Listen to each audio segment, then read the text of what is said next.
Hi there. Welcome to NapTime History channel. Tonight we're diving into one of history's most awkward family reunions, the centuries-old tradition of royals marrying their cousins. And trust me, the family tree looks more like a family wreath. You're about to discover why your weird uncle hitting on your cousin at Thanksgiving is nothing compared to what went down in royal palaces, where keeping it in the family wasn't just a saying, it was official policy. So, before you get comfortable, take a moment to like the video and subscribe, but only if you genuinely enjoy what I do here. And hey, drop a comment with where you're listening from and what time it is there. I love seeing our global community of history insomniacs. All right, let's begin the story.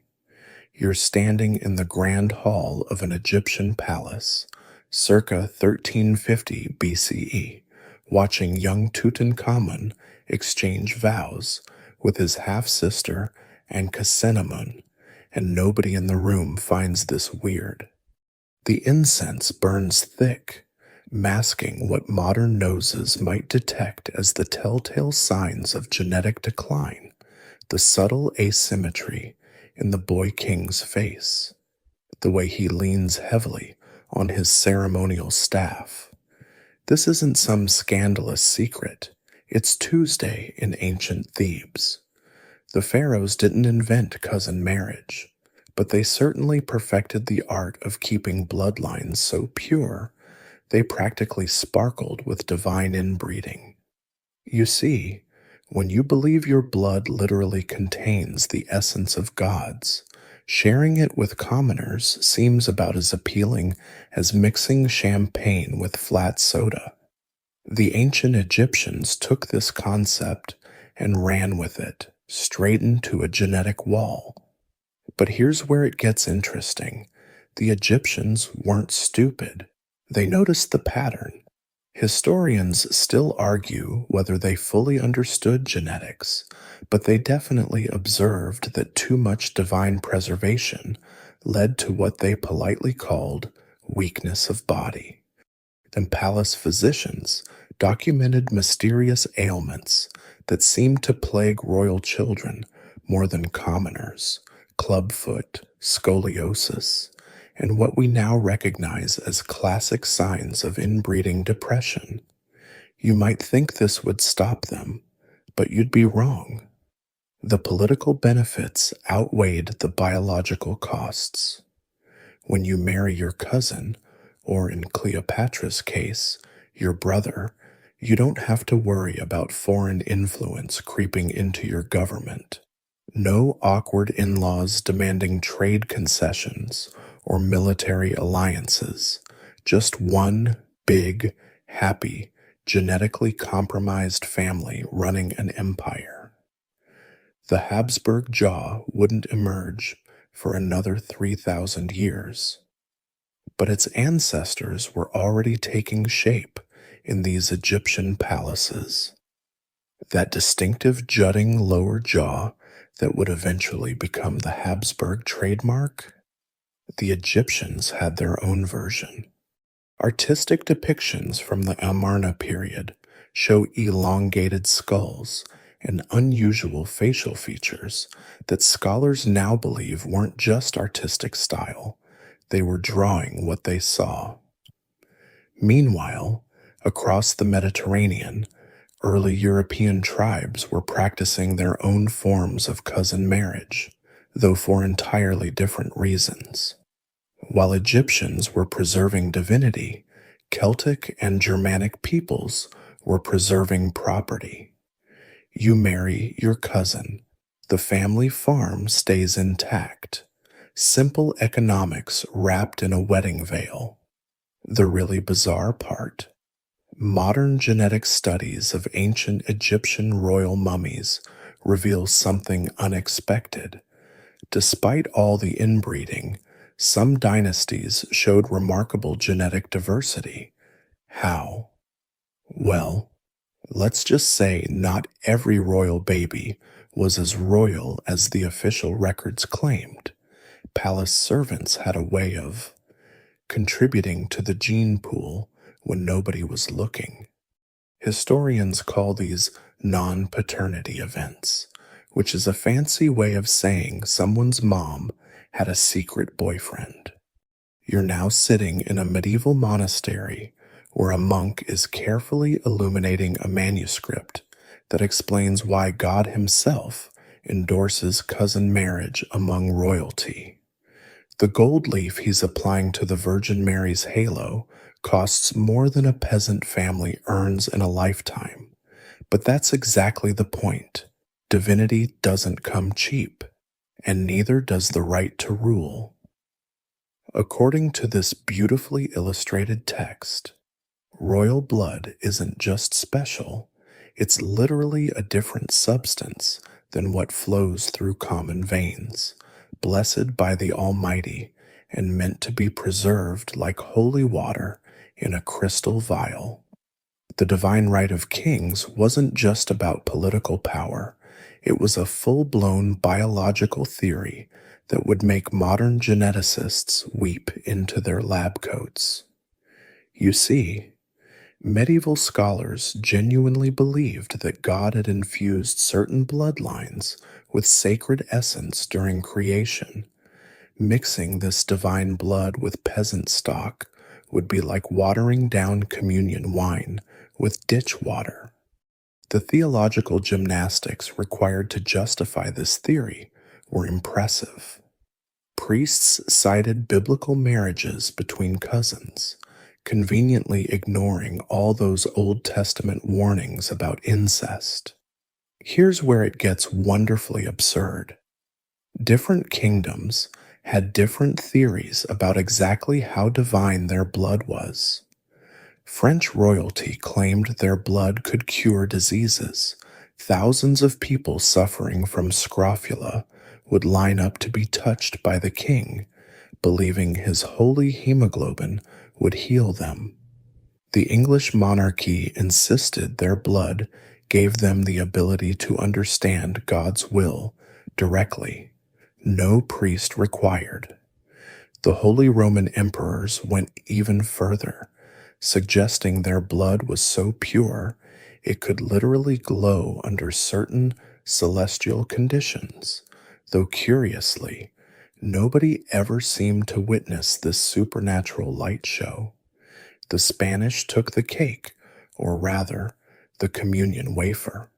They developed the concept of sangre azul, blue blood, because their skin was so pale from never working outdoors that you could see their veins. This visible proof of their indoor lifestyle became evidence of divine favor. Marrying a cousin kept that blue blood from being contaminated by the suspiciously tan blood of anyone who'd ever touched a plow. You're watching a royal wedding in 12th century Castile, where the bride and groom's mothers are sisters, their fathers are brothers, and the family tree looks like someone tried to braid a rope with only 2 strands. The bishop performing the ceremony has to consult a special chart to make sure they're not too closely related. The church had rules about this, but those rules bent like wet noodles when enough gold changed hands. Third cousins, perfectly fine. Second cousins, requires a papal dispensation. First cousins, that'll cost you a new cathedral. The fascinating part is how different cultures developed completely opposite divine theories. While European Christians were busy explaining why God wanted them to marry cousins, Islamic scholars were citing Quranic verses that explicitly permitted cousin marriage as divinely sanctioned. Hindu royalty in India developed elaborate theological frameworks about preserving sacred bloodlines through careful intermarriage. Everyone's God, it seemed, had opinions about royal wedding guest lists. But here's the twist historians still argue about. Did royals actually believe this divine blood nonsense? Or were they just master manipulators using religion as a political tool? Evidence points to both. You've got true believers like Isabella of Portugal, who supposedly spent hours praying that her cousin marriage would produce extra holy offspring. Then you've got cynics like Frederick II, who openly mocked the divine blood theory while simultaneously using it to justify marrying his cousin for her inheritance. The medical establishment of the time, and I use that term loosely, completely bought into divine blood theory. Royal physicians developed elaborate treatments designed to purify and strengthen divine blood, usually involving mercury, lead, and other substances that definitely didn't help with the whole genetic diversity problem. One popular treatment involved drinking powdered pearls mixed with unicorn horn, actually narwhal tusk, to enhance the divine properties of royal blood. At those prices, even cousin marriage started to look economically sensible. Some scholars tried to warn about the dangers. A brave physician to the Portuguese court wrote a treatise suggesting that perhaps marrying outside the family might produce stronger children, citing evidence from horse breeding. He was promptly accused of heresy, comparing divine royal blood to horse blood, and spent the rest of his career very quietly treating royal hemorrhoids instead of dispensing genetic advice. The year is 1289, and you're watching Eleanor of Castile's funeral procession wind through London while her husband, Edward Werthers, openly weeps, not just because he's lost his wife, but because he's lost his most valuable political asset. Eleanor wasn't just a queen.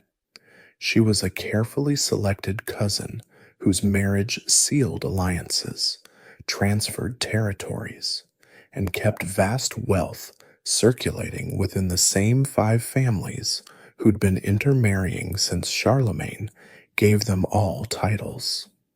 The medieval marriage market operated like a high-stakes stock exchange, where daughters were commodities, sons were investments, and cousin marriages were the blue-chip stocks that never lost value. You're sitting in on a strategy session where royal advisors spread out genealogical charts that look like those conspiracy theory boards with red string connecting everything. They're not tracking shadowy cabals. They're calculating exactly how to marry off the king's children to maximize territorial gains while keeping the bloodline pure. The conversation goes something like this. If we marry Princess Isabella to her cousin Philip, we secure Normandy. But if we marry her to her other cousin Ferdinand, we get trading rights in Castile. Nobody mentions love. Love is for peasants who can afford genetic diversity. The rules of this game were Byzantine. You couldn't just marry any cousin. Oh no, that would be too simple. The ideal cousin had to be close enough to share significant inheritance rights, but distant enough to avoid obvious birth defects. Second cousins once removed? Perfect. First cousins? Risky, but doable with enough gold flowing toward Rome. The Pope's cousin marriage dispensation business was booming. The Vatican probably had a whole department dedicated to calculating exactly how much each degree of consanguinity was worth in florins.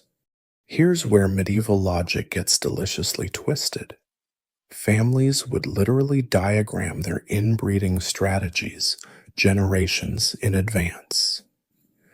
The Habsburgs had a 100-year plan that involved so much cousin marriage, their family tree looked like a Celtic knot.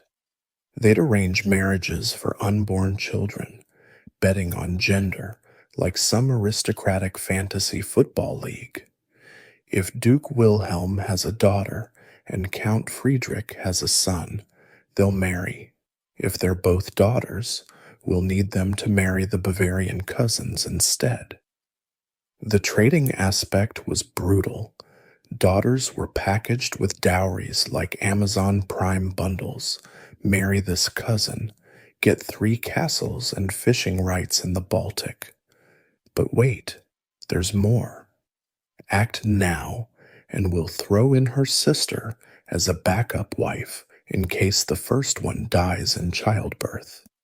The negotiations could take years, with ambassadors traveling back and forth, carrying offers and counter-offers. One French princess was technically engaged to 4 different cousins simultaneously, while her father waited to see which alliance would pay off best. You want to know the really messed up part? The brides often had no idea which cousin they'd end up with until the wedding day. Margaret of Anjou thought she was marrying one cousin named Henry, showed up at the altar, and found a completely different cousin named Henry waiting for her. Medieval record keeping was apparently not great at distinguishing between identical cousin names. She shrugged and married him anyway. A castle is a castle, after all. The church's position on all this was hilariously hypocritical. Officially, they preached against consanguinity. Unofficially, they had a price list. Third cousins, that'll be 1,000 gold pieces for a dispensation. Second cousins, 5,000 pieces and a new chapel. First cousins, better build us a whole cathedral and throw in some holy relics. The Bishop of Toledo made a fortune selling cousin marriage permits, then used the money to commission paintings depicting the evils of incest. Medieval irony at its finest.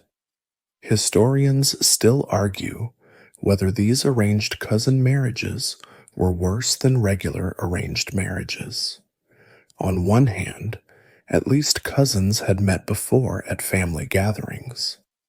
On the other hand, those family gatherings were where they'd grown up together as children, making the whole thing exponentially creepier. Imagine playing hide and seek with your cousin at age 8, then playing an entirely different game with them at 18 because your parents needed to merge their duchies. The genetic consequences were starting to show, but medieval medicine blamed everything except the obvious. Royal children born with webbed fingers? Must be because the mother looked at a duck while pregnant. Hemophilia running through the family? Clearly a curse from that witch they burned last Tuesday. The prince can't produce an heir after 10 years of marriage to his first cousin. Obviously, they need to pray harder and maybe donate another monastery. You're standing in the Alcazar of Madrid on November 6th, 1661, watching the most genetically doomed monarch in European history attempt to sign his own name.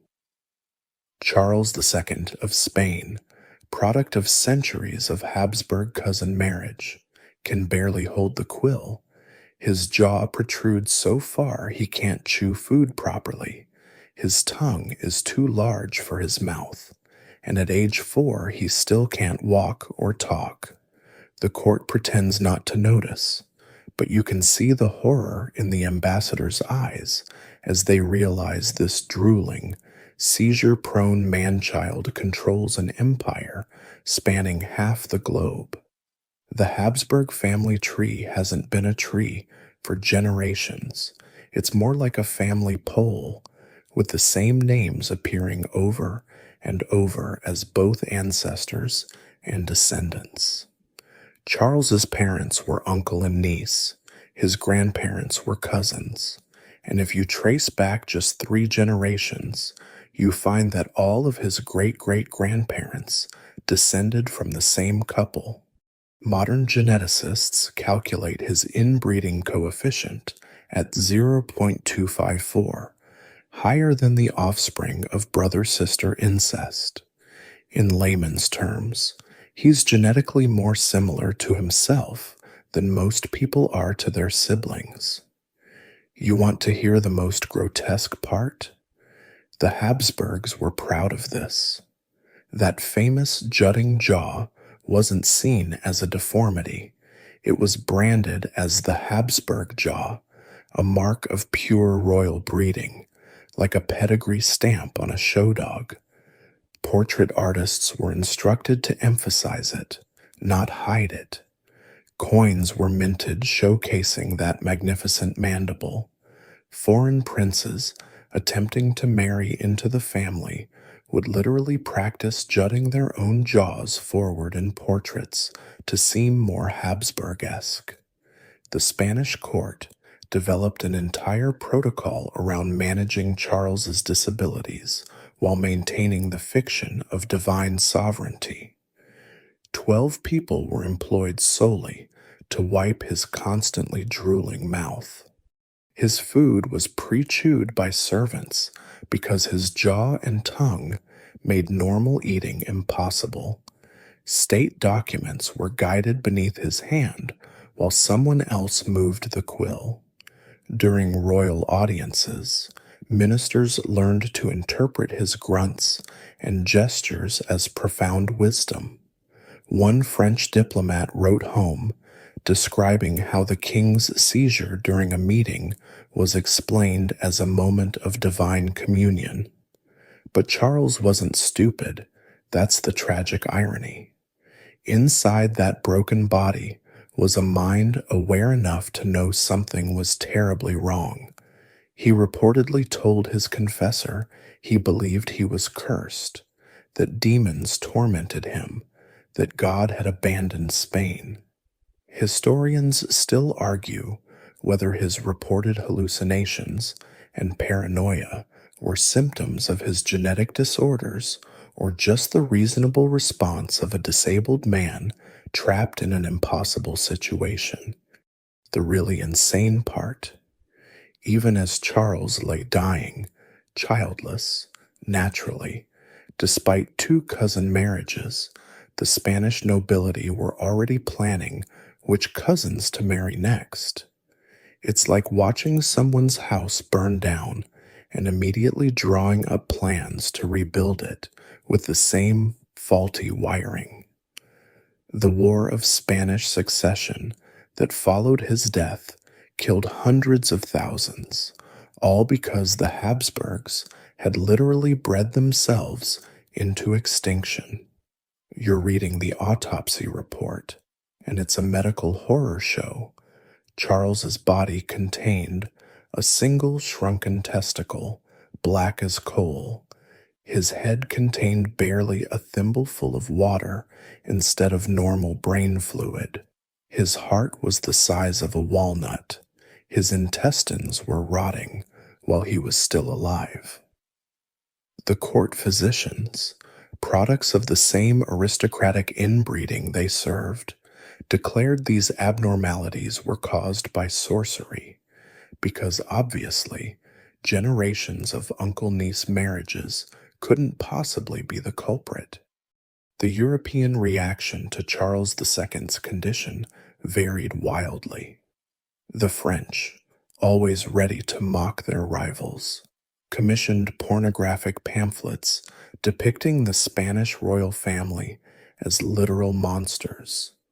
The British, themselves neck-deep in cousin marriages, insisted the Spanish had simply done it wrong. Clearly, they married the wrong cousins. The Pope, who had personally approved many of these marriages, suggested more prayer might help. Meanwhile, the Spanish Empire was collapsing faster than Charles's genetics, Colonial governors, realizing Madrid could barely manage to feed its king pre-chewed food, started ignoring royal commands. Pirates raided Spanish gold fleets with impunity. The economy crashed so hard that palace servants went unpaid for years, surviving by selling royal furniture piece by piece. One courtier's diary describes finding the king sitting on the floor because his throne had been discreetly sold to pay for his medical treatments. You're in Queen Victoria's private chambers at Windsor Castle, 1840, watching her read a letter from her beloved cousin Albert, with the kind of swooning usually reserved for romance novels, which this basically was, except the love interest shared a significant portion of her DNA. Victoria didn't just marry her cousin, she launched a breeding program that would spread hemophilia across European royalty like a biological weapon designed by a particularly vindictive fairy godmother. The grandmother of Europe earned her title by marrying off her 9 children and 42 grandchildren to their cousins with the efficiency of a Victorian Amazon fulfillment center. The British had perfected the art of making cousin marriage seem respectable through the sheer power of denial and good manners. While the Spanish Habsburgs had worn their deformities like badges of honor, Victorian royalty simply refused to acknowledge that anything might be wrong. That child who bleeds unstoppably from minor cuts, he's just delicate.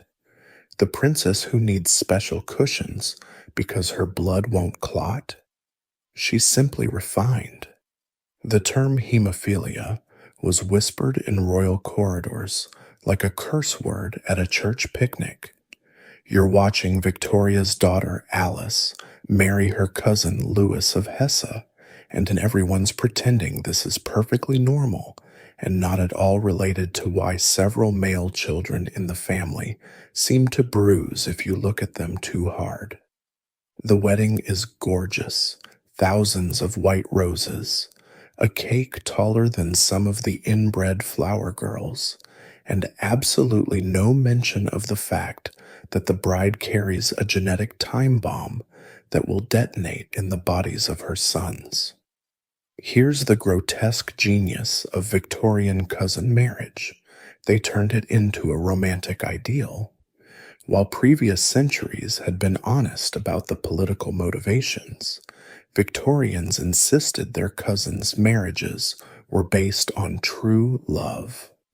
Victoria wrote extensively about how only a cousin could truly understand the burden of royal blood, how shared ancestry created deeper emotional bonds, how growing up together as children made their adult love more pure. It's like reading fan fiction written by someone who failed both biology and ethics. The mathematics of Victoria's genetic legacy are staggering. By marrying her children to various European cousins, she created a hemophilia distribution network that would make FedEx jealous. Her daughter Alice passed it to the Russian royal family. Her daughter Beatrice brought it to the Spanish royals. Her son Leopold had it himself and passed it on before dying from a brain hemorrhage after a minor fall.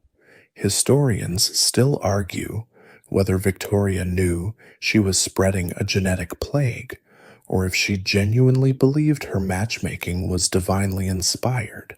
But wait, it gets worse. The Victorians didn't just practice cousin marriage, they scientifically justified it.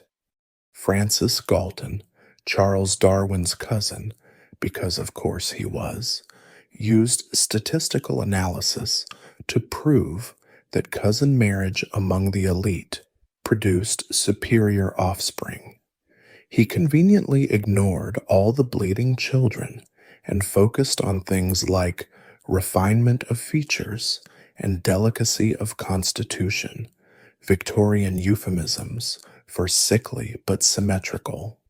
You're at a Victorian medical conference where doctors are seriously debating whether hemophilia is caused by moral weakness, excessive education of women, or masturbation. One physician suggests it might be hereditary, but is shouted down by colleagues who insist that royal blood is too pure to carry defects. Another proposes that affected children simply need more fresh air and cricket.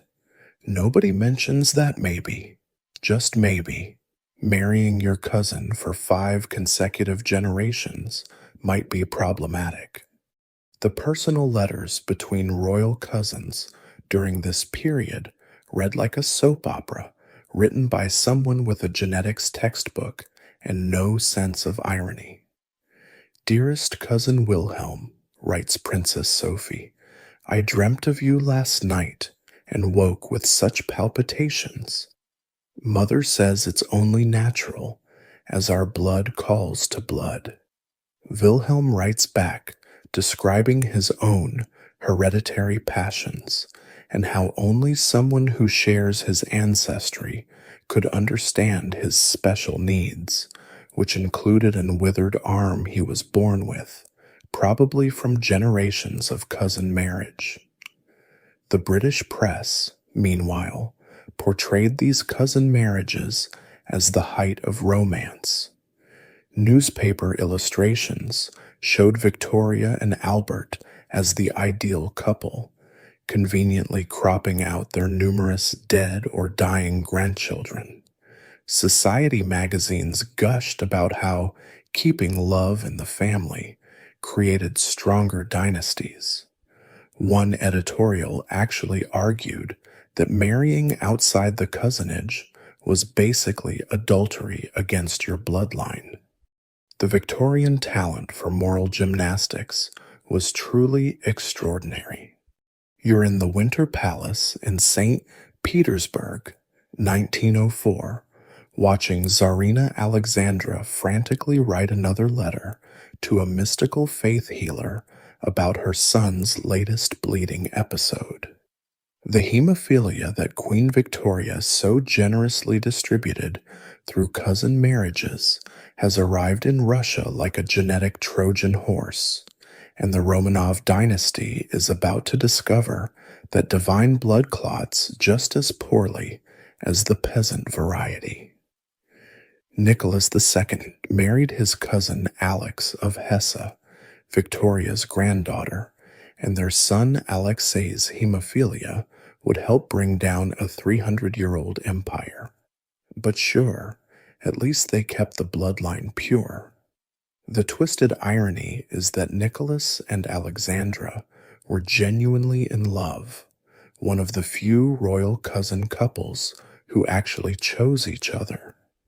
You're reading their early love letters, where they gush about their shared ancestry like it's a feature, not a bug. Our blood sings the same song, Alexandra writes, apparently not realizing that song was a funeral dirge. Nicholas responds with poetry about their destined union written in their veins, which reads very differently when you know those veins would soon carry revolution. Enter Rasputin, the Siberian mystic who looked like a homeless wizard but somehow convinced the imperial family he could heal their hemophiliac heir. You're watching him perform one of his healing sessions, which mostly involved staring intensely at the boy while muttering prayers and occasionally suggesting the royals stop listening to their doctors. The fact that Alexei sometimes improved after these sessions had nothing to do with mystical powers and everything to do with Rasputin telling Alexandra to stop giving her son aspirin, which, unknown to anyone at the time, makes bleeding worse. The Russian court's response to Alexei's condition was peak Romanov: deny, deflect, and blame the Jews. Seriously, court physicians whispered that hemophilia was a Jewish disease introduced into pure Russian blood through German ancestry. The fact that the disease came directly from cousin marriages was acknowledged by exactly nobody with the power to do anything about it. Instead, they doubled down on the divine bloodline theory, insisting that Alexei's suffering was God testing the dynasty's faith. Here's where it gets properly insane. Other Russian nobles, seeing the imperial family's genetic struggles, decided the solution was more cousin marriage, not less. The logic went something like this. If the Tsar's bloodline was weakened, they needed to strengthen their own through careful breeding. You're at a Moscow society gathering where aristocrats are literally comparing genealogical charts like Pokemon cards, trying to figure out which cousin combinations would produce the strongest offspring. Spoiler alert, none of them. Meanwhile, Rasputin's influence over the imperial family grew like a cancer. Alexandra believed he was sent by God to save her son, while Nicholas tolerated the mad monk because he was the only thing that calmed his wife's hysteria. You're reading the increasingly unhinged letters between Alexandra and Rasputin, where she calls him our friend and begs for his blessing on everything from military strategy to breakfast menu choices. The Russian people, already skeptical of their German-born Tsarina, started spreading rumors that were somehow both worse and better than the reality. The medical establishment was in chaos. Russian doctors who suggested Alexei's condition might be hereditary found themselves mysteriously reassigned to Siberia. Foreign specialists brought in to consult were sworn to secrecy and paid fortunes to lie about the diagnosis. One British physician left a coded diary describing how he was forced to attribute the Tsarevich's symptoms to everything from bad air to excessive prayers, rather than tell the truth about hemophilia. Historians still argue whether the Romanov dynasty would have survived without Alexei's hemophilia. The disease didn't cause the revolution, but it certainly helped. Every bleeding episode required the family to cancel public appearances, fueling rumors that the heir was dying or already dead. The secrecy created an information vacuum filled by increasingly wild speculation. One persistent rumor claimed Alexei had been replaced by a healthy peasant child, which would have been genetic improvement, but political disaster. You're in the room during one of the last imperial family meetings before the revolution, and the conversation is surreal. They're discussing which European cousin might provide asylum, apparently not grasping that those cousins all have their own hemophiliac children to worry about. Nicholas suggests they could go to England, where his cousin George V reigns. Alexandra insists they should stay and let Rasputin's prayers protect them.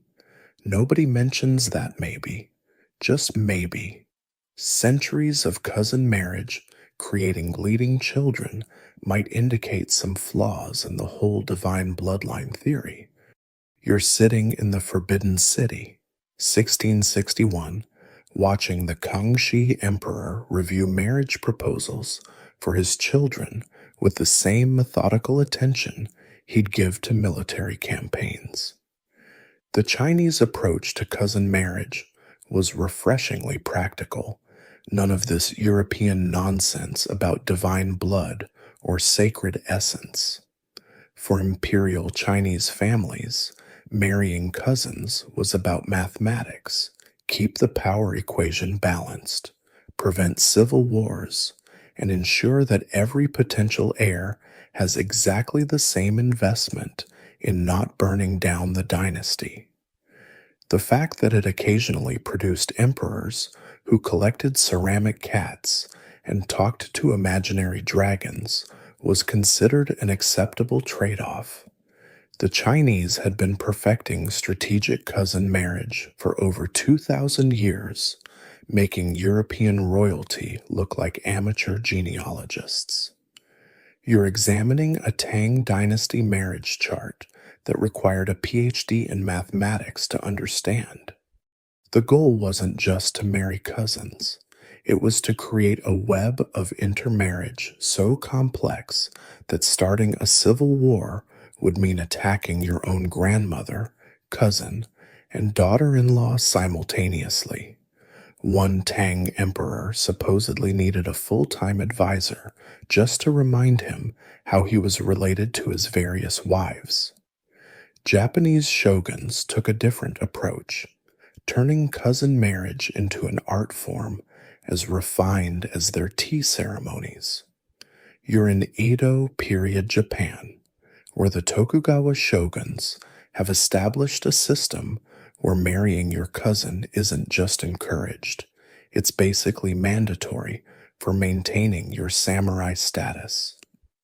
The logic was beautiful in its circularity. Only noble blood could recognize noble blood. Therefore, you should marry someone whose nobility you can personally verify because you shared a grandmother. Here's the weird part. Asian dynasties were surprisingly honest about the downsides. Chinese court physicians documented what they called blood weakness in children of close marriages, tracking symptoms across generations with scientific precision that would make Victorian doctors weep. They developed elaborate systems of strengthening marriages. After 2 generations of cousin unions, you had to marry outside the immediate family to refresh the bloodline. Think of it as genetic crop rotation, but with people. You're reading the diary of a Qing dynasty princess who's been informed she'll be marrying her cousin, and her response is basically a resigned shrug. She writes about it like a modern teenager complaining about SAT prep, annoying but necessary for getting into a good college, or in her case, not starting a succession crisis. She even includes a pro/con list. Pro, already know he's afraid of spiders. Con, his poetry is terrible and now I can never escape it. The Mughal Empire in India, meanwhile, perfected the cousin marriage political algorithm. You're watching Akbar the Great literally diagram his children's marriages on what looks like the world's most disturbing family flowchart. Each union is calculated to prevent any single family branch from gaining enough power to challenge the throne. It's Game of Thrones meets A Beautiful Mind, with more elephants and fewer dragons. The fact that several of his descendants would later claim to be reincarnations of peacocks was probably unrelated to the inbreeding. Probably. Korean royalty added their own twist. Competitive cousin marriage. Noble families would literally bid for the right to marry into the royal line, with cousins offering increasingly elaborate dowries and political concessions. You're at a Joseon dynasty marriage auction where one family just offered 3 provinces and a navy for the privilege of genetic proximity to the throne. Another family counters with 5 provinces and exclusive rights to collect taxes. The winning bid includes so much territory that the married cousins would technically rule half the kingdom between them. But here's where Asian cousin marriage gets genuinely fascinating: the concubine system.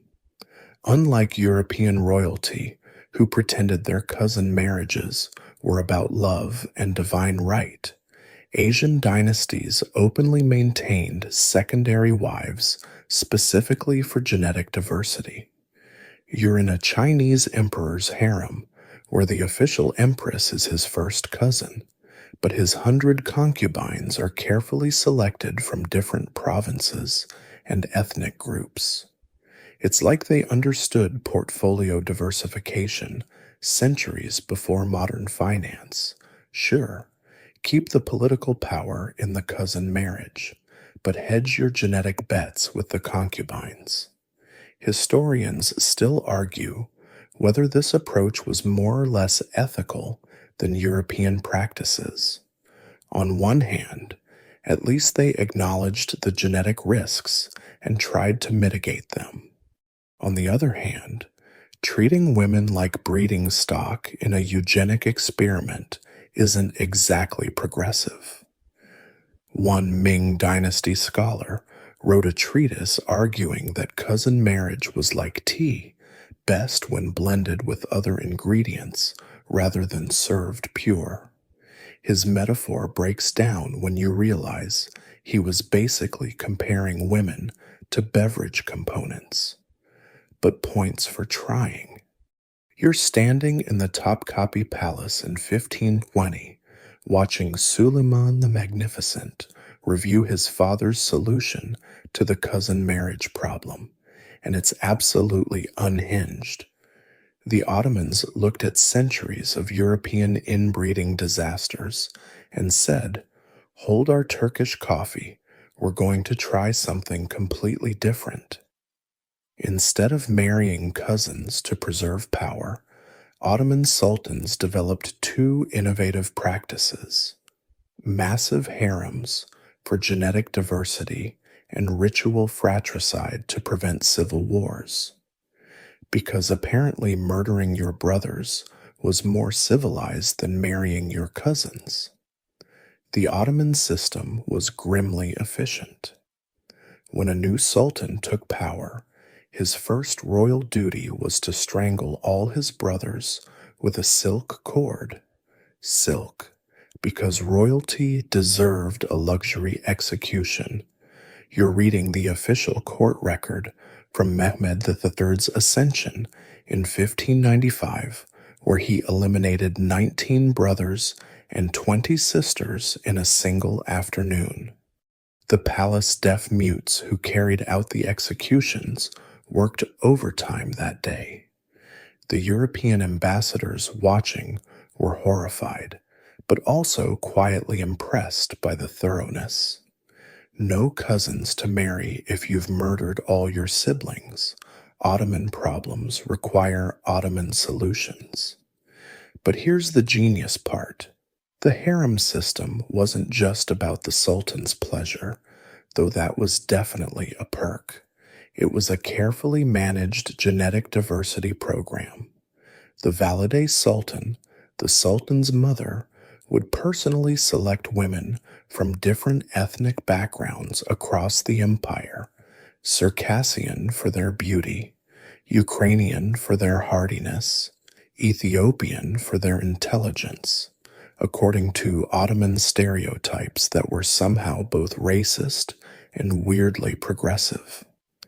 You're watching a harem selection process that's basically The Bachelor meets National Geographic, with more political intrigue and better costumes. The children produced by this system were raised in what amounted to a royal Hunger Games. They knew only one would survive to become sultan, which certainly motivated academic excellence. You're in the prince's school, where tomorrow's fratricide victims are learning poetry, mathematics, and military strategy together. The awkwardness is palpable. Nice essay on siege warfare, brother. Shame I'll have to strangle you with it someday. The Ottoman princes developed a dark humor about their situation. One wrote a poem comparing his brothers to flowers in a garden where only one could bloom, and the rest would be composted. Here's where it gets even more twisted. The Ottomans were so committed to avoiding cousin marriage that they made it illegal for princesses to have children. Ottoman sisters and daughters were married off to viziers and generals, but were forced to use primitive birth control or face execution if they conceived. The logic was brutal, but consistent. No royal cousins means no cousin marriage, even if it requires turning princesses into genetic dead ends. One princess wrote in her secret diary about the herbs she took daily to prevent pregnancy, describing children she might have had like ghosts haunting her empty womb. Meanwhile, the Europeans watched this system with a mixture of horror and envy. You're reading a Venetian ambassador's report that basically says, their succession system is barbaric, but have you noticed they don't have hemophiliac heirs? The Habsburg ambassador writes home, suggesting maybe they should try something similar, then quickly adds, just kidding, in case anyone takes him seriously. The Pope issued several declarations that the Ottoman system was proof of Islamic barbarism, conveniently ignoring that Christian Europe was producing monarchs who couldn't chew their own food. The harem mothers became unexpected power players in this system. These women, selected for genetic diversity, often proved more politically astute than centuries of inbred European queens. Hurrem Sultan, Suleiman's favorite, was a Ukrainian slave who became the most powerful woman in Ottoman history. She maneuvered her son onto the throne through sheer intelligence and strategic murder, proving that fresh genetics beat blue blood every time. You're reading her letters to Suleiman and their Machiavellian masterpieces disguised as love notes. Historians still argue whether the Ottoman system was more or less moral than European cousin marriage. Sure, they murdered a lot of princes, but those princes were healthy until their silk-corded ends. European royalty suffered slow genetic deaths over generations. One Ottoman scholar wrote, "We kill the body, but preserve the bloodline. Christians preserve the body, but kill the bloodline." It's the kind of philosophical argument that sounds profound until you remember they're debating the ethics of different flavors of royal dysfunction. The system eventually collapsed, ironically, when sultans became too squeamish to murder their brothers. The cage system replaced fratricide. Princes were imprisoned in luxurious palace apartments instead of killed. Decades of isolation often drove them insane, producing sultans even more damaged than European cousin marriages. Turns out, there's no good way to concentrate political power in a single bloodline, whether you're marrying your relatives or murdering them. You're in a gleaming conference room in Dubai, 2023, where a young prince is arguing with his parents about marrying his cousin, while a genetic counselor sits awkwardly in the corner, holding test results that nobody wants to hear. The conversation seamlessly switches between Arabic and English, ancient tradition and modern science, as three generations clash over a practice that's simultaneously centuries old and futuristically high-tech. Welcome to royal cousin marriage in the age of DNA testing, where tradition meets technology and everybody loses. The Middle Eastern approach to royal cousin marriage is fascinatingly schizophrenic. On one hand, you have families that have been intermarrying for so many generations Their family trees look like DNA helixes. On the other, they're flying in the world's best geneticists to somehow make it work. The cousin marriage rate in some Gulf royal families exceeds 50%, which makes the Habsburgs look like champions of genetic diversity. But unlike Charles II drooling on his throne, these royals have Swiss bank accounts and Stanford-educated genetic counselors. You're reading a leaked report from a private genetic clinic in London that caters exclusively to Middle Eastern royalty, and it's wild. They offer what they call compatibility assessments for cousin couples, basically running every genetic test known to science to calculate exactly how risky their theoretical children would be. The report includes helpful charts showing acceptable risk levels for various genetic disorders, as if there's an appropriate amount of suffering to inflict on your future children for the sake of keeping wealth in the family. Here's the genuinely dark part. The money involved makes European royal dowries look like pocket change. When Saudi cousins marry, they're not just preserving bloodlines, they're keeping control of oil fields worth billions. You're watching a wedding where the bride and groom are first cousins, and their union prevents a fortune from being divided among different family branches.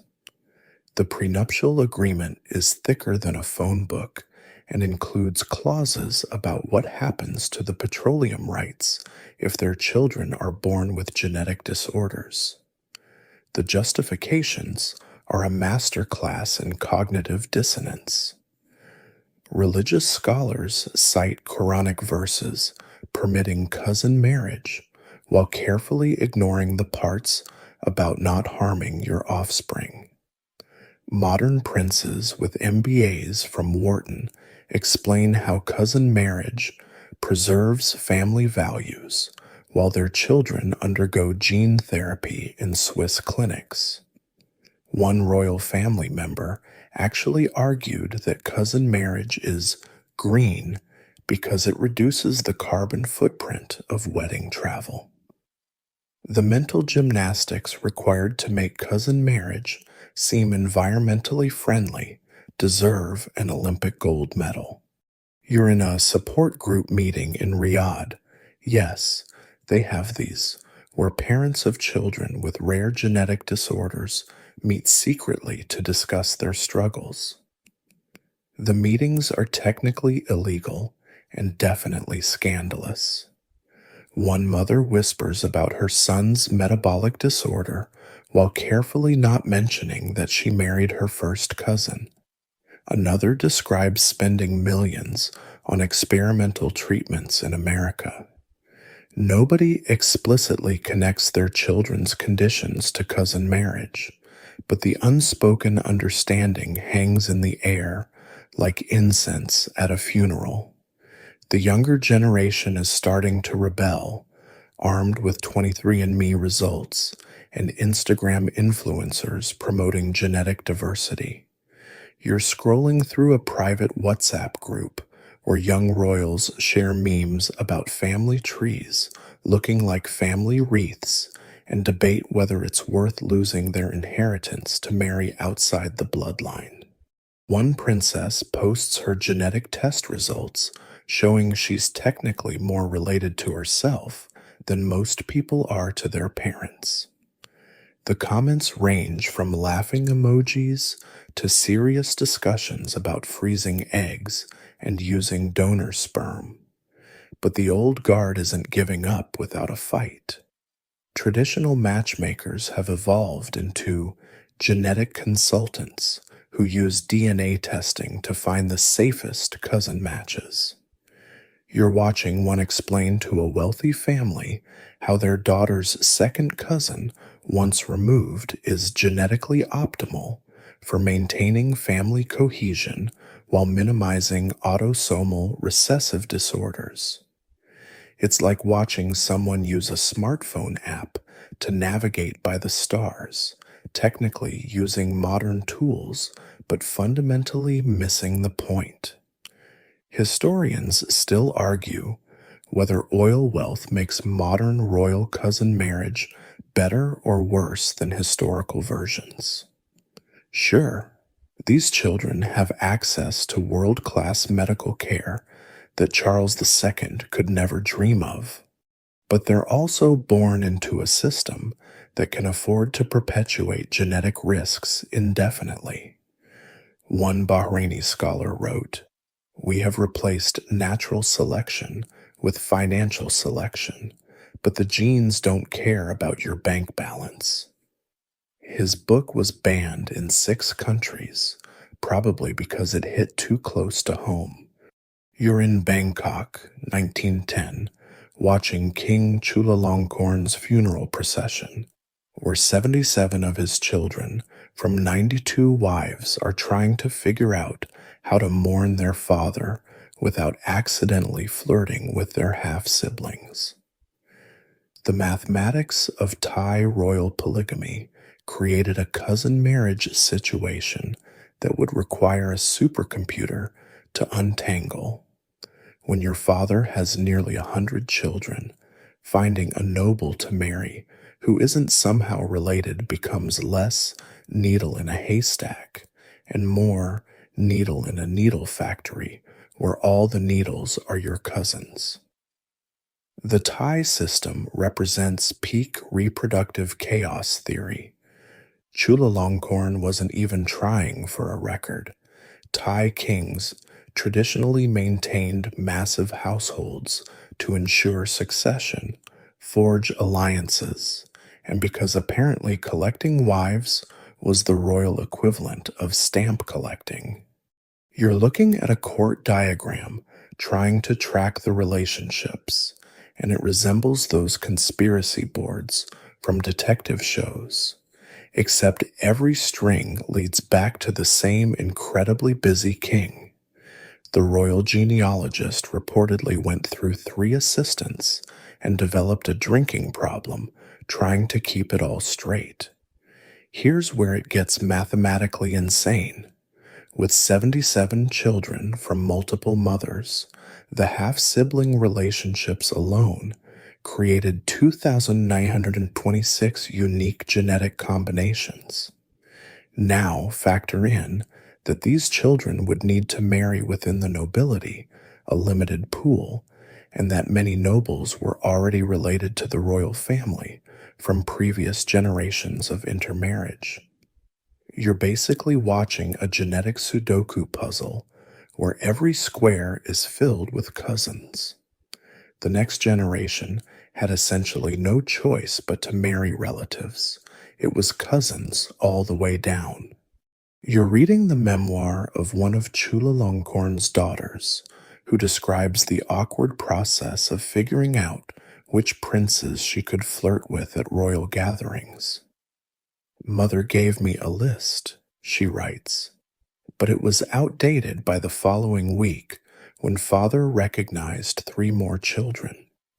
The palace apparently employed a full-time relationship clarification specialist whose job was to discreetly inform young royals when they were getting too friendly with siblings they hadn't met before."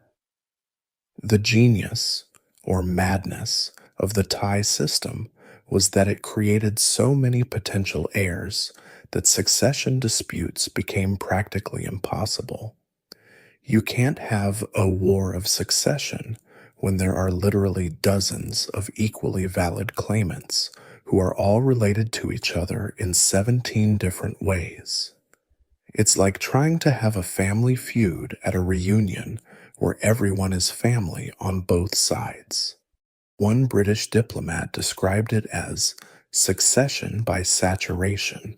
Flood the system with so many princes that fighting over the throne becomes logistically impossible.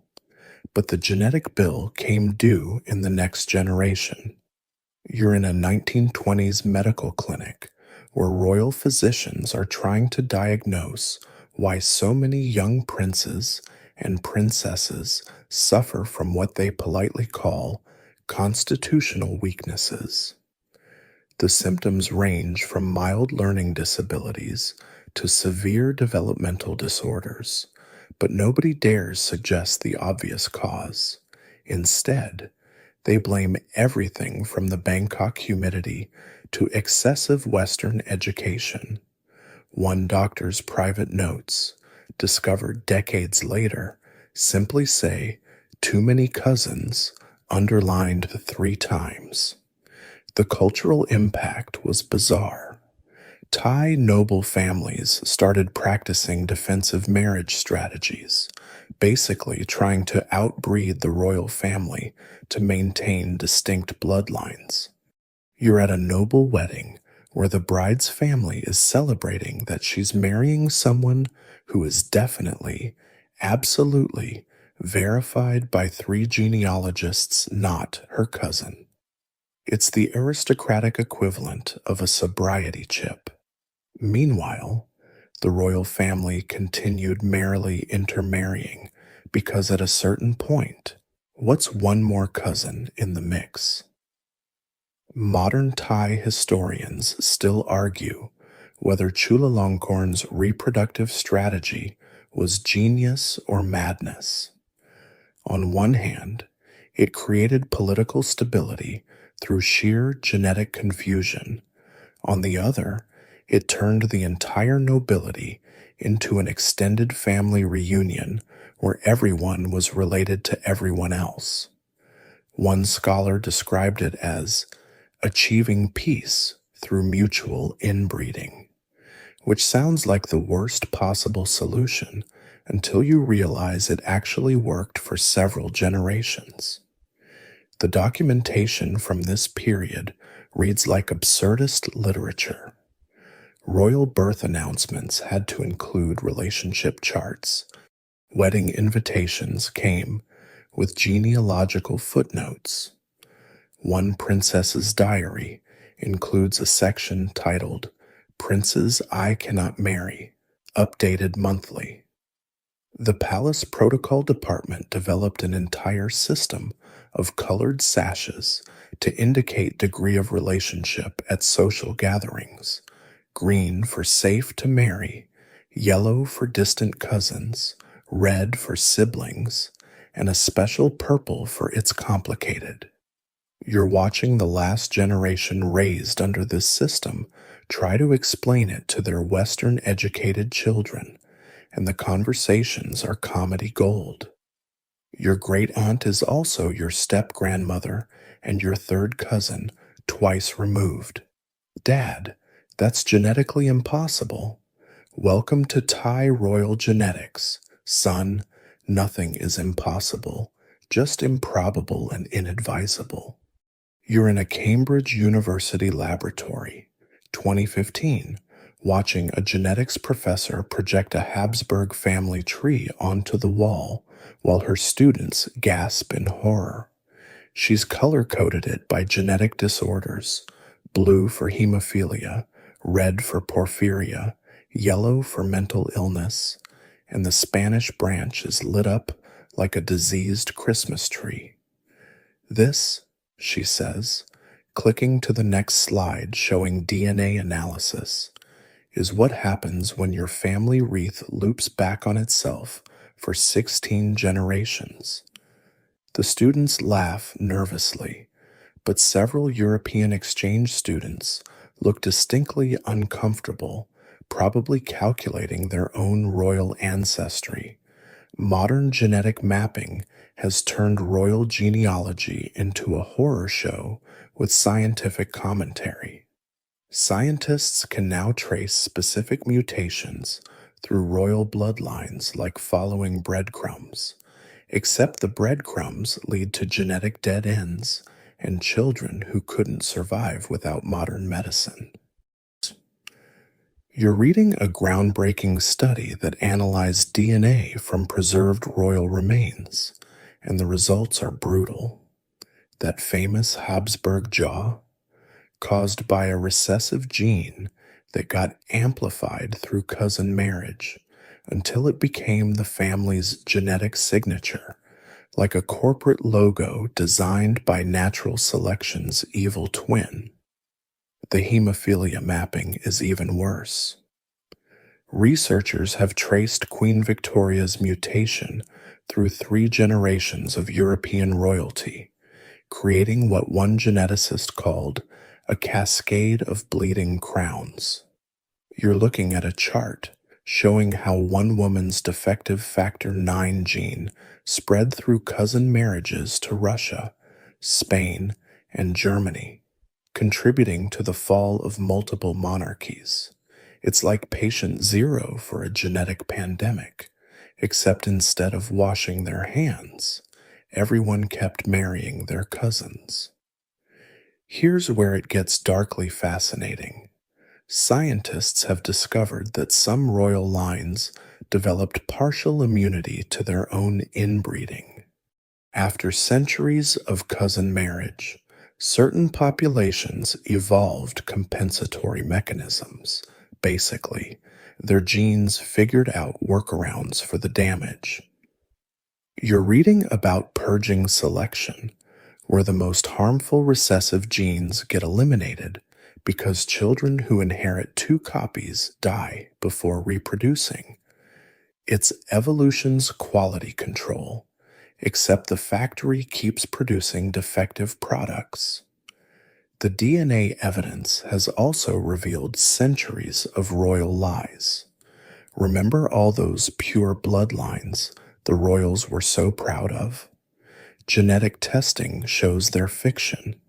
You're watching a documentary where researchers tactfully explain that roughly 30% of historical royal children weren't fathered by their official fathers.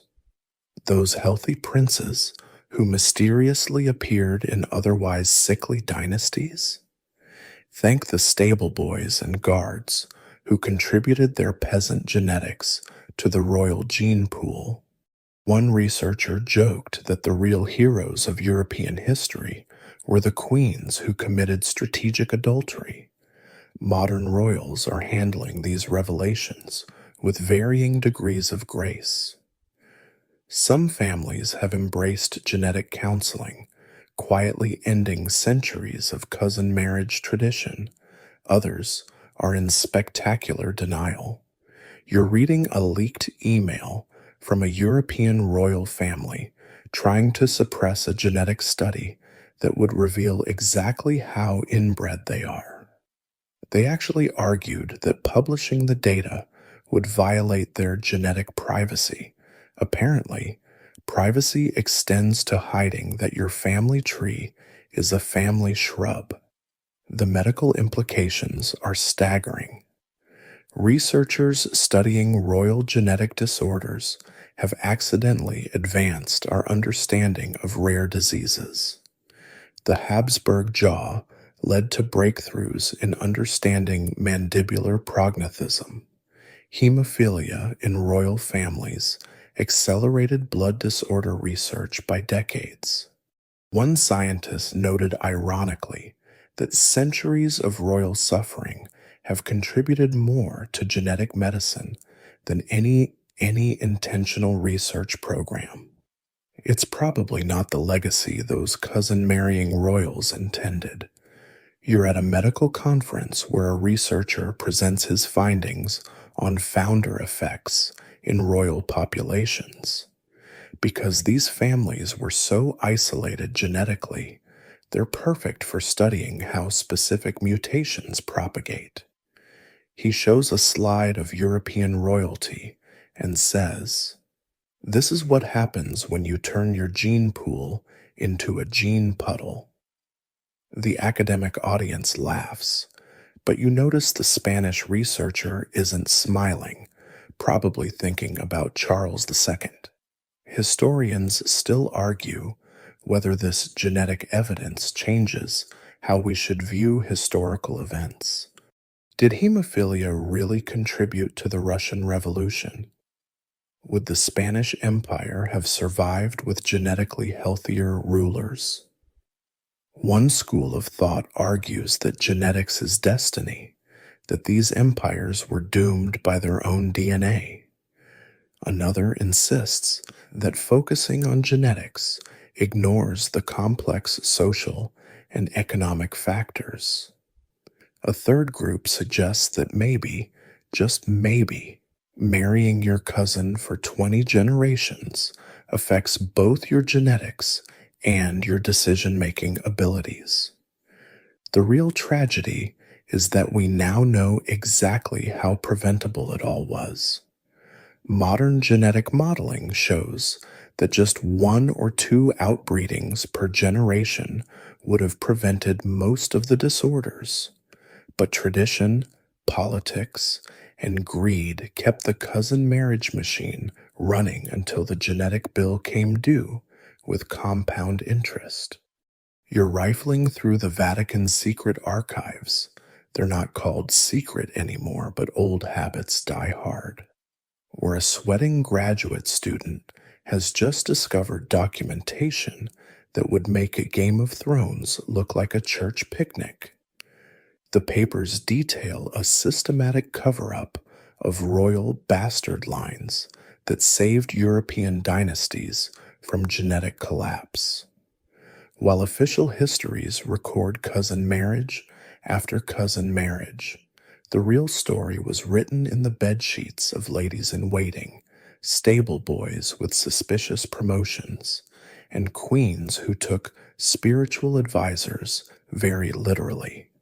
The documentation is explosive.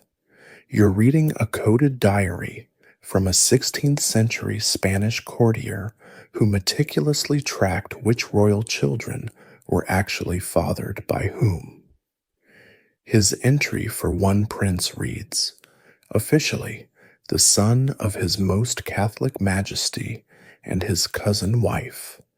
Unofficially, bears striking resemblance to the Italian dancing master who left court suddenly with a generous pension."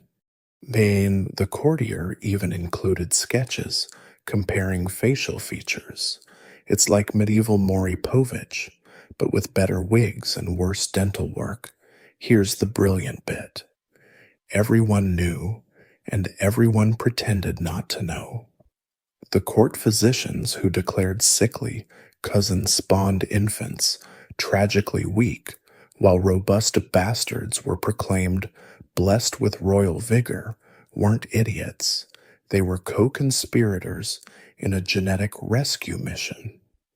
You're looking at medical records from the French court, where the same doctor who warned about corrupt bloodlines in official documents privately arranged for the Queen to take therapeutic treatments with a particularly healthy Swiss guard.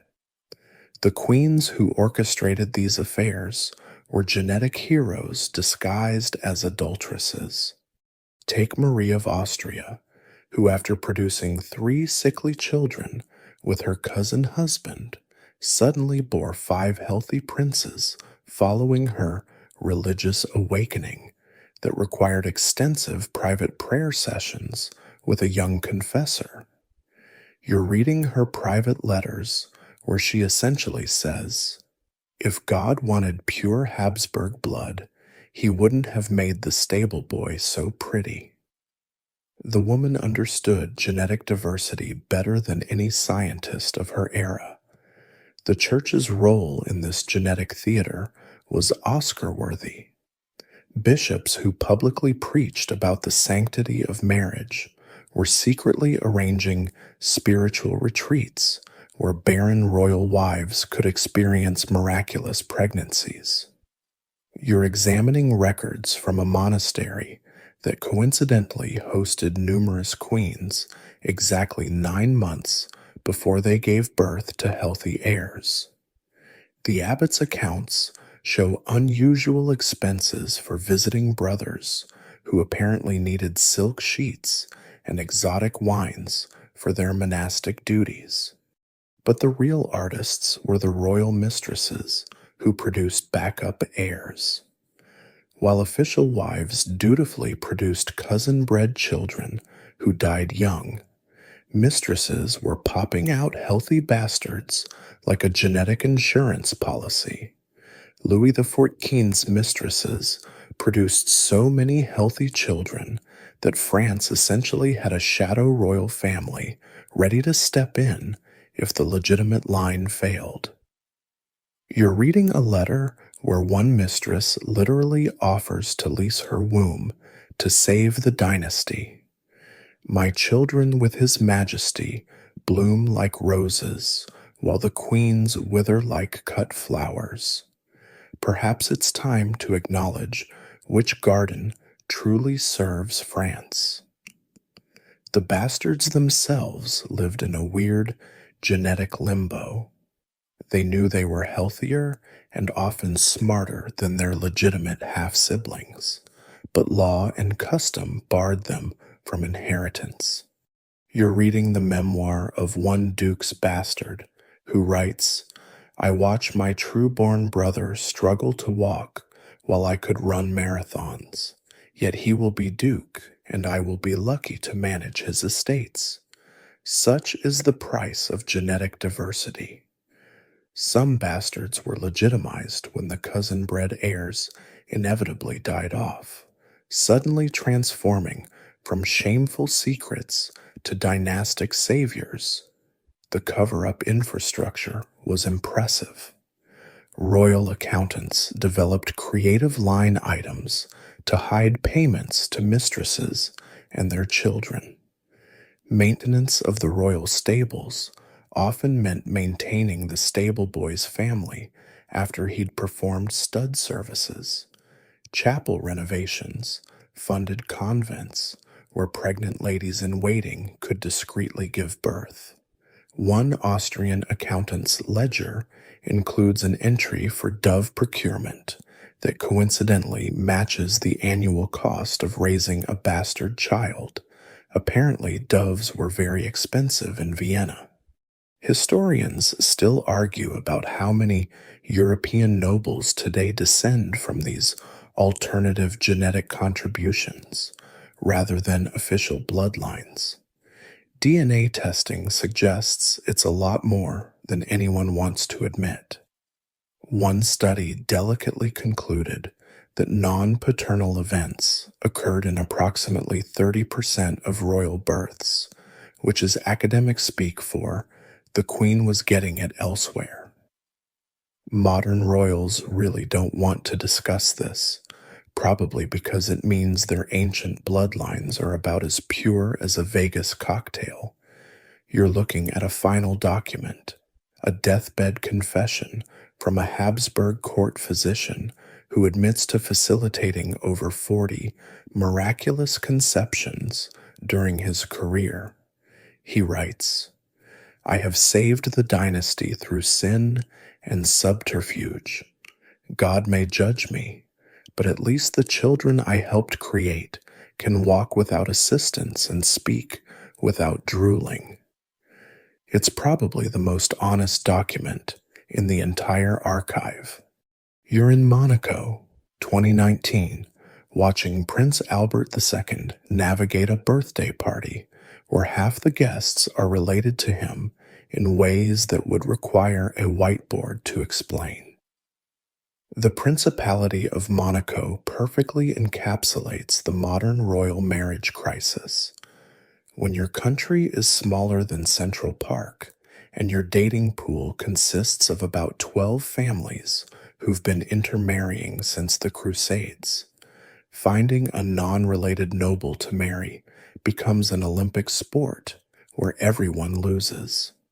Albert's solution, marrying a South African swimmer, was basically genetic panic disguised as romance. The mathematics of small principality marriages are hilarious and terrifying. Monaco has roughly 38,000 people, but only about 8,000 are actual Monegasque citizens, and of those, maybe a few dozen qualify as nobility. You're watching royal matchmakers work with spreadsheets that look like they're solving the world's most depressing algebra problem. If Prince X has 47 cousins and Princess Y is related to 34 of them. What's the probability their children won't need genetic counseling?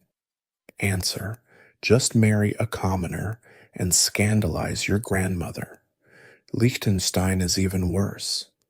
The principality is so tiny that their royal family tree looks like a bonsai, heavily pruned, weirdly shaped, and requiring constant maintenance to prevent complete collapse. You're reading a leaked memo from the Liechtenstein Palace discussing potential brides for the crown prince, and it's basically a process of elimination that eliminates everyone. First cousins? Obviously out. Second cousins? Still too close. Third cousins? That's basically the entire nobility of Central Europe. The memo concludes with the diplomatically worded suggestion to expand the geographic parameters of the search, which is royal speak for find someone, anyone, who isn't related to us. Here's where it gets properly absurd. These micro-royals are competing for the same tiny pool of non-related nobles. You're at a European royal gathering where eligible princes and princesses are eyeing each other like the last survivors in a genetic battle royale. Everyone's discreetly checking genealogy apps on their phones, trying to figure out if that attractive person across the room is a viable marriage prospect or a second cousin. One duchess confides that she keeps a color-coded chart of European nobility organized by degree of relation: green for marriageable, yellow for get check with geneticist first, red for absolutely not unless you want Habsburg jaw redux. San Marino's solution was elegantly desperate. They just gave up on nobility entirely. Their captain's regent serve 6-month terms and are chosen from ordinary citizens, neatly sidestepping the whole running out of non-related nobles problem by having no permanent royalty at all. It's like solving traffic by banning cars, technically effective, but missing the point entirely. You're watching other microstates take notes, wondering if they too could just democracy their way out of the cousin marriage corner they've painted themselves into. The Vatican, meanwhile, has the ultimate cheat code: celibacy. No marriages means no cousin marriages.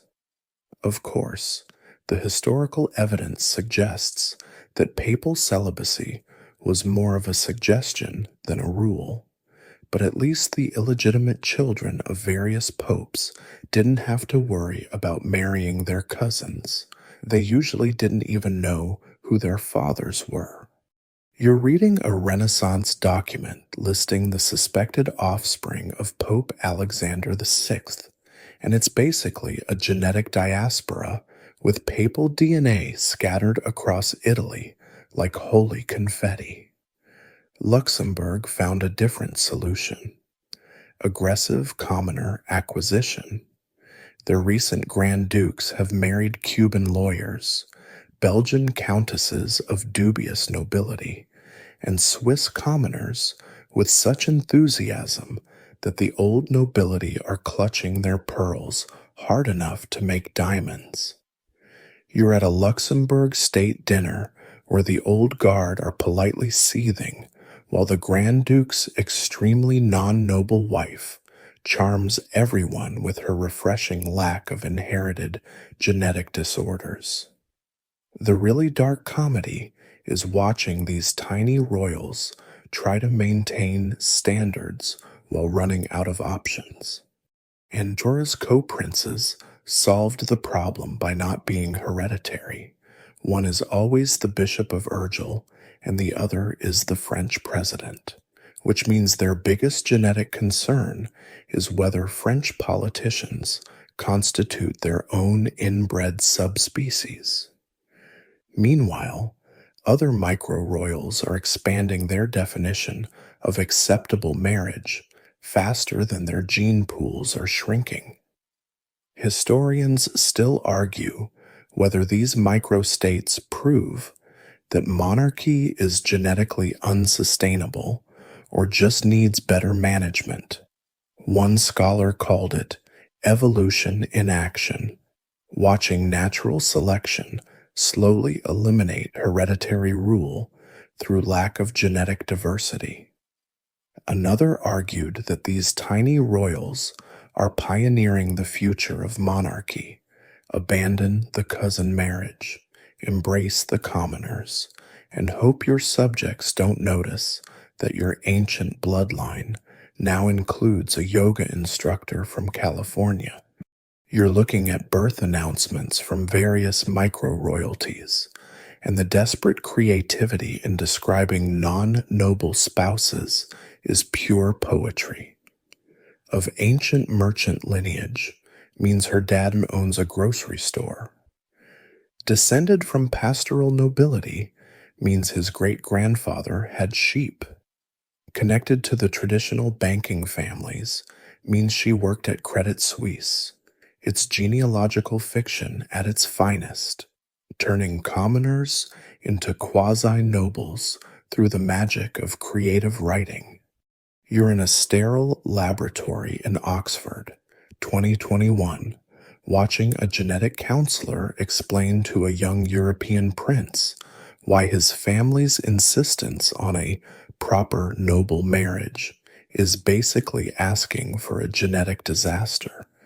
She's pulling up DNA test results that read like a horror story written in nucleotides, showing how his family's centuries of cousin marriage have left him carrying enough recessive disorders to stock a medical textbook. The prince's face goes through the 5 stages of grief as she explains that marrying his second cousin, as family tradition demands, would give their children a 25% chance of inheriting a metabolic disorder that didn't even have a name until his uncle died from it. The DNA revolution has turned royal matchmaking into a scientific nightmare, where once families could blame sick children on curses or God's will, now they have to confront color-coded genetic charts showing exactly which cousin marriage is doomed, which bloodlines. You're reading a leaked report from a private genetic testing company that caters to European nobility, and it's essentially a catalog of ancestral mistakes. The Danish royal family carries 3 different bleeding disorders. The Spanish royals have a predisposition to autoimmune conditions that correlates directly with their historical marriage patterns. One small German principality discovered their entire noble line carries a rare form of color blindness, 400 years of cousins marrying cousins, and none of them could see the red flags. Here's the truly bonkers part. Some families are using this information to double down on tradition rather than abandon it. You're witnessing a meeting where royal advisors seriously discuss using IVF and genetic screening to continue cousin marriages while filtering out the defective genes. It's like they heard about designer babies and thought, great, now we can keep marrying cousins, but with science. One fertility clinic in Switzerland has developed a specialized service for noble families, offering to screen embryos for genetic disorders while maintaining bloodline purity. Their brochure actually uses the phrase, tradition meets technology, without a hint of irony. The revelations keep coming. A massive DNA study of European nobility published in 2020 basically reads like a genetic murder mystery where everyone is both victim and perpetrator. The Bourbon family tree. More like a family stump, genetically speaking. The Romanovs, their DNA tells a story of systematic inbreeding that makes their political downfall seem like mercy. You're looking at a chart showing genetic diversity indices, and European royal families score lower than endangered species. One geneticist joked that pandas have more genetic diversity than the average European prince, and nobody laughed because it's probably true. But wait, it gets worse. Modern DNA testing has revealed that some genetic disorders thought to be rare are actually common in royal bloodlines. They just weren't diagnosed properly. That royal madness that plagued various dynasties? Turns out it's a specific genetic condition that causes psychosis, and it's directly linked to cousin marriage. The Habsburg curse? Actually, 5 different genetic disorders stacking on top of each other like the world's worst Jenga tower. You're reading case studies that retroactively diagnose historical royals, and it's like watching someone solve a centuries-old murder mystery where inbreeding was the killer all along. The young royals are revolting, and not in the traditional overthrow the monarchy way.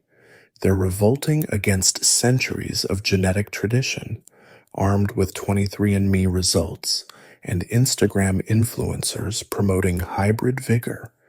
You're scrolling through a private Discord server where young European nobles share their genetic test results and roast their ancestors' marriage choices.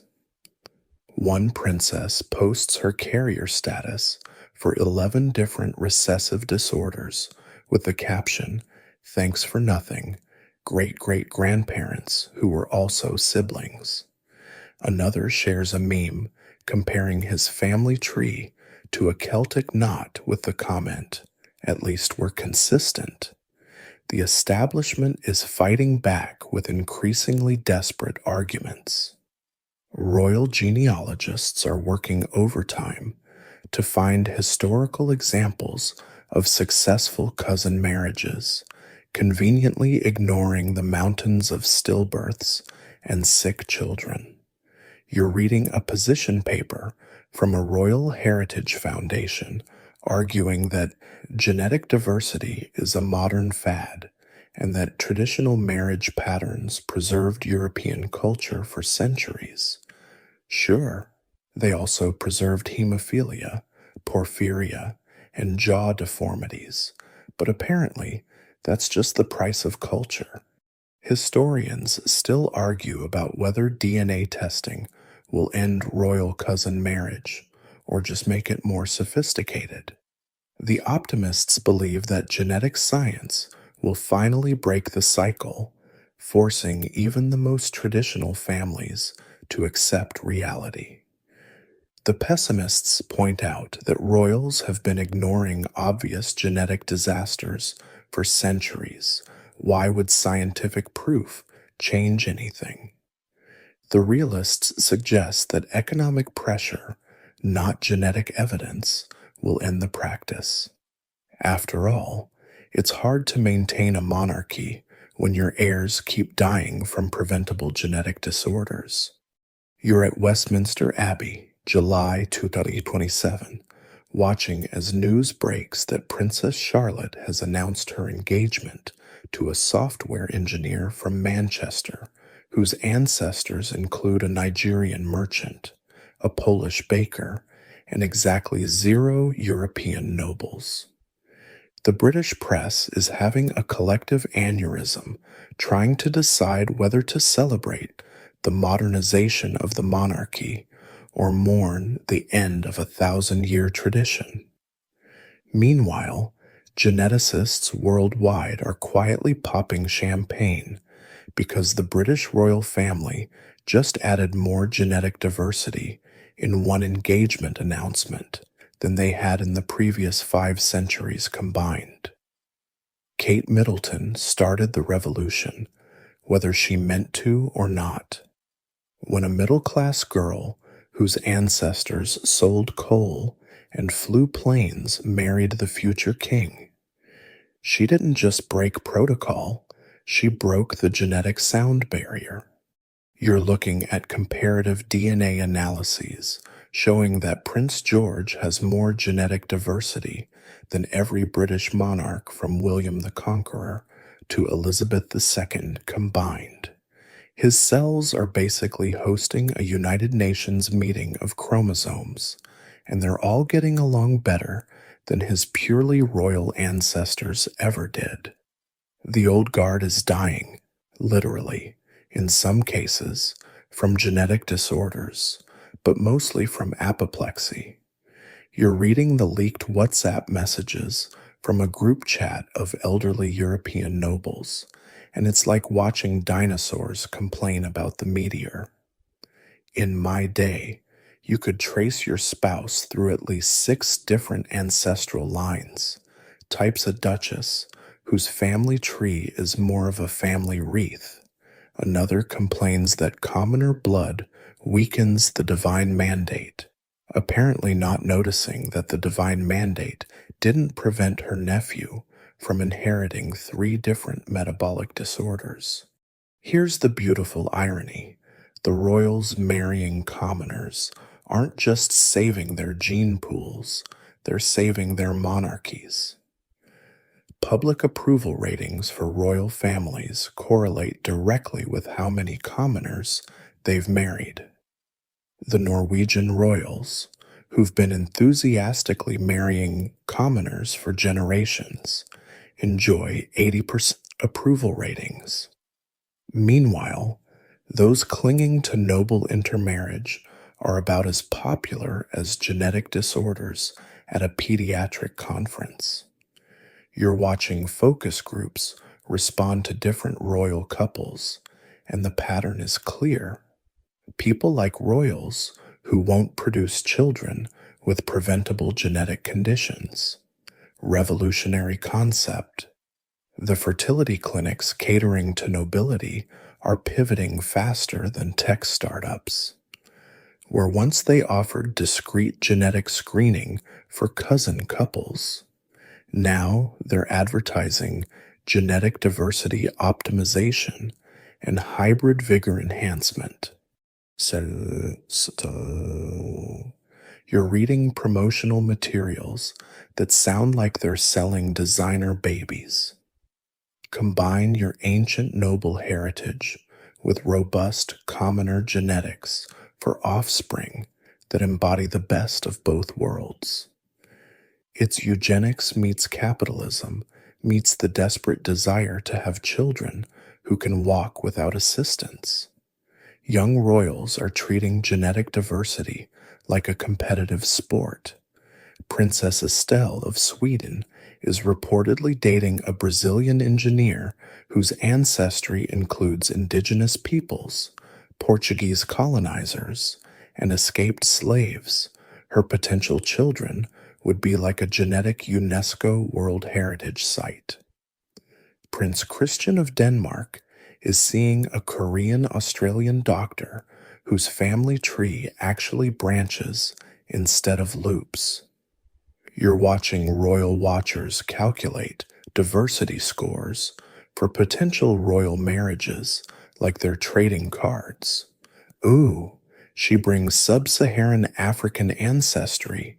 That's worth at least 50 points. The fashion has even changed.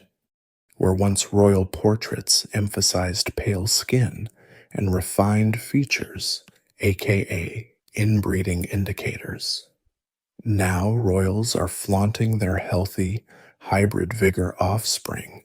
Royal Instagram accounts are full of princes and princesses playing sports their ancestors couldn't have managed without collapsing. You're seeing Christmas cards where royal children look genuinely healthy instead of like Victorian ghosts propped up for portraits. One royal photographer confides that he no longer needs to use special lighting to hide genetic abnormalities. These kids actually have normal jawlines. But here's the twist nobody saw coming. The commoners aren't always thrilled about joining royal families. You're reading the memoir of a tech entrepreneur who broke up with a prince because, in her words, I've seen his family's genetic test results, and I'm not signing up to be a breeding mare for damaged DNA. And another commoner who married into European nobility describes the horrifying moment she realized her children were related to themselves in 17 different ways. I thought I was marrying into history, she writes. Turns out I married into a genetic cautionary tale.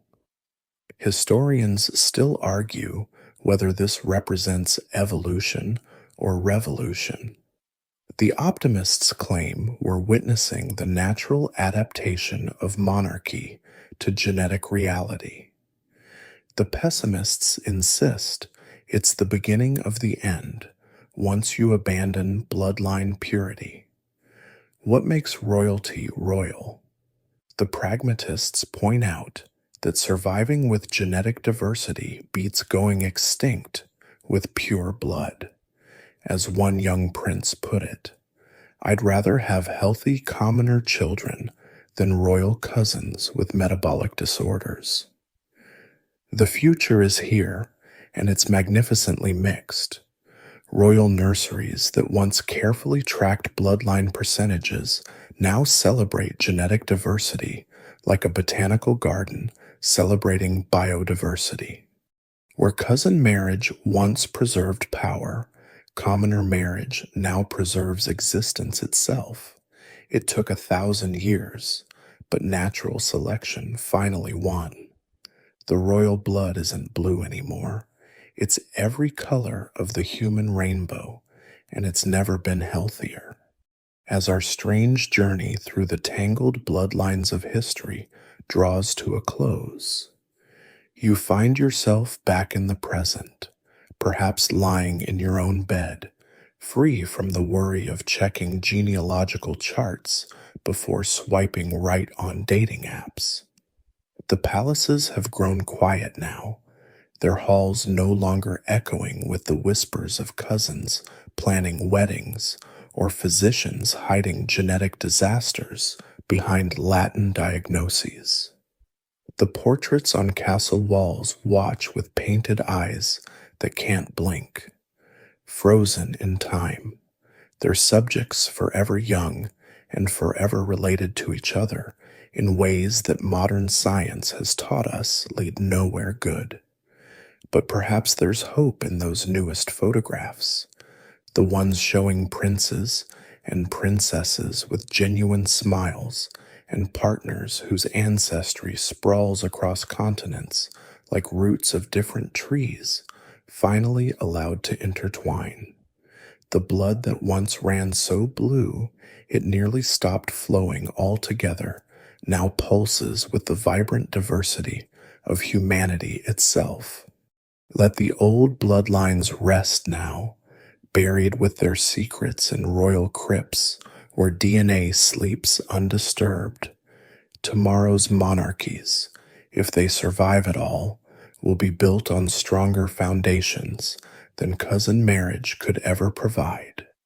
And as you drift off to sleep tonight, be grateful that your own family tree probably branches normally, that your children won't need genetic counseling, and that love in your world doesn't require a genealogist's approval. Sweet dreams, and may your rest be as peaceful as a royal bloodline finally allowed to marry outside the family.